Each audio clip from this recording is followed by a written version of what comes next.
WandaVision, the latest slice of life coming from the MCU and the first of the MCU Disney Plus shows, just dropped recently, and even 2 episodes in, this show is shaping up to be something really weird. I mean, everything so far has been presented as this nice, polished, idyllic look at classic sitcoms, but even in the commercials, there's always been the sinister feeling of something just under the surface hanging around. Everyone in the town of Westview, including Wanda and Vision themselves, seems confused and unsure about what all they're doing there, and anybody who's pushed Wanda too much or gotten too close to the truth, that everything we're seeing is a fake reality, has ended up hurt in some way or another. Speaking of, I'll be taking bets in the comments whether or not that sword agent turned beekeeper, as we saw in the story featurette Marvel uploaded on the 15th, got lucky and was just pushed out of Wanda's fake reality at the end of the 2nd episode, or if he got erased from existence altogether when she rewound time. Seriously though, what is going on in the show? And how does any of this tie into the multiverse of madness like Kevin Feige was talking about?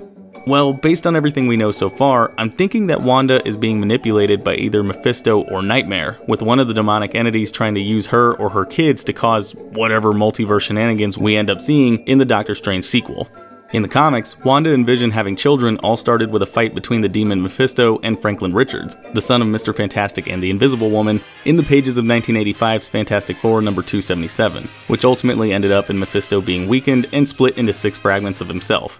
Wanda, meanwhile, really wanting to have a normal life and a normal family with a robotic Vision, unknowingly used her powers to manipulate reality and make herself pregnant, using 2 of Mephisto's fragments to form her twins, since she can't actually create life, both of whom later got turned into demonic baby hands before being reabsorbed into Mephisto, with Wanda's memory of them being erased afterwards so she doesn't go apeshit at the idea of losing her kids, even though she later does anyway.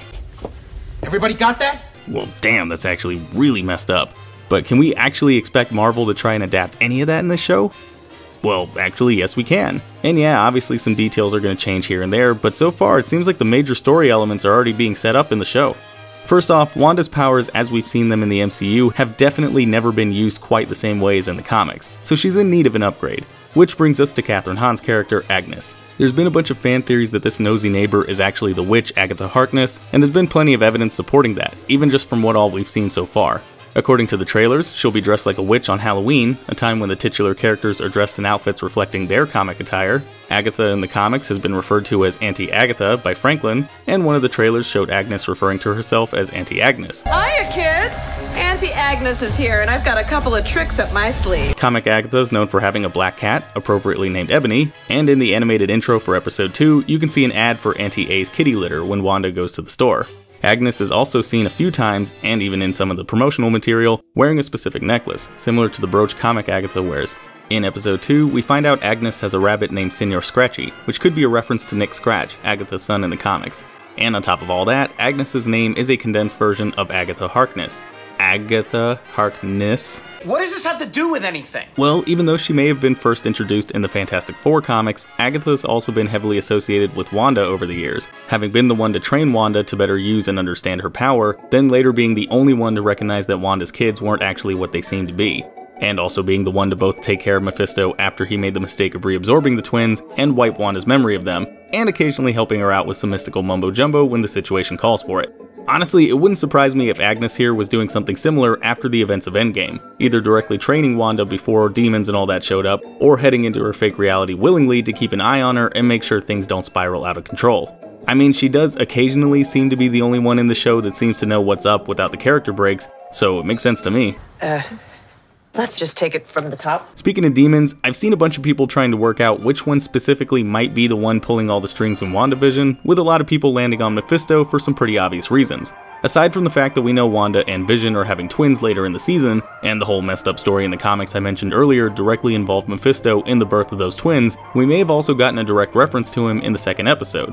While meeting up with some of the neighborhood women during the planning of the local talent show, Westview's Queen Bee Dottie mentions that the devil's in the details, with Agnes commenting that's not the only place he is. The devil's in the details, Bev. That's not the only place he is. Since Mephisto typically tends to either outright lie and claim he's the devil, or just rolls with it when a regular person calls him the devil, it's not hard to see why people think this might be a reference to him. On top of this, Mephisto's also been heavily rumored to have a role, or at least be making an appearance in, the solo Loki show, so it would definitely make sense to introduce the character here and get audiences prepped for whatever weird things he ends up doing with the God of Mischief. Having said that though, just because we still don't have all the details yet, it's equally possible that all the reality warping happening in Westview is because Wanda's powers are flaring up while she's caught up in a nightmare, courtesy of the Demon Nightmare.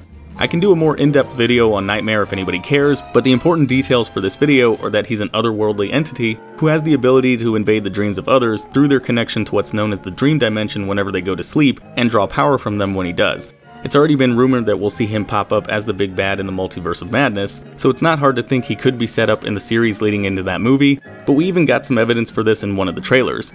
There's a moment when we can hear the voiceover mention that the show would be dreaming on Disney+, hinting at the idea that Wanda might actually be asleep this entire time. An original series streaming Friday exclusively on Disney+.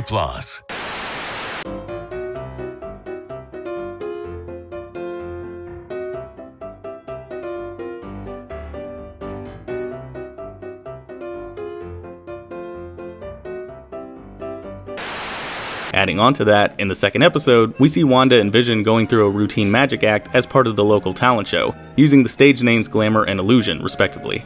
While the names are references to actual Marvel characters in and of themselves, I'm also wondering whether or not they could be a reference to the fake reality they're in. Vision, dreamt up and remade through Wanda's reality warping, isn't real. He's a fake, a sham, an illusion, if you will, and doesn't actually exist. This whole "it's all a dream" theory also plays well with the idea that nobody seems to know the specifics of what all they're doing in Westview or remember anything they did before coming to town.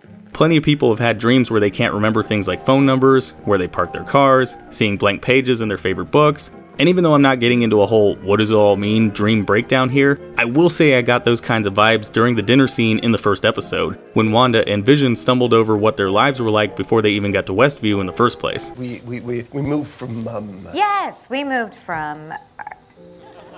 And we were married. Yes, we were married. Basically, think of it like the island in Link's Awakening, one of the best Zelda games ever in my opinion. Nothing Link runs into in that game is technically real, but the power of the Windfish makes it pop up into existence, and the nightmares forced it to stay asleep so the island would hang around forever. Wanda obviously would be the Windfish, dreaming her idyllic life with Vision, and intentionally or not, trapping other people in the dream to feed into the lie, while forcing out any reminders that something might be wrong. Remember, Wanda's probably not in the best headspace after the events of Infinity War and Endgame. Being disintegrated, having to kill the love of your life to save the universe, and watching him come back to life and die again, all that's bound to fuck up your sleeping schedule, I think. So if Nightmare is involved somehow, he could have easily invaded Wanda's dreams, locking her in what she would consider her perfect world, and continually drawing energy from her and anyone else she ends up trapping in the dream, kinda like a Matrix-style battery. Either way though, regardless of who's got Wanda trapped, or even if she's doing everything on her own, there's zero guarantee any of this is gonna last her long term. My best guess is that either Wanda is going to come out of whatever happened to her by choice, or because somebody in the dream, probably Vision, is going to finally figure out what's going on and force her to confront the truth and get back to the real world as soon as possible. But a thing isn't beautiful because it lasts. Whenever she does come out of it though, good fucking luck to whoever got her stuck there in the first place. I mean seriously, imagine how pissed Wanda is gonna be. Living this nice lie where she's been reunited with Vision, raising a family with him, then being thrown back into this regular shitty reality sans him and the kids. I have come here to chew bubblegum and kick ass. And I'm all out of bubblegum. But anyways guys, that's my take on what all's going on with Wanda, Vision, and the town of Westview in this first season of WandaVision. If you agreed with anything I said in this video, or if you have your own thoughts you want to throw out there, then go ahead and let me know in the comments down below. Otherwise, I will see you all next time.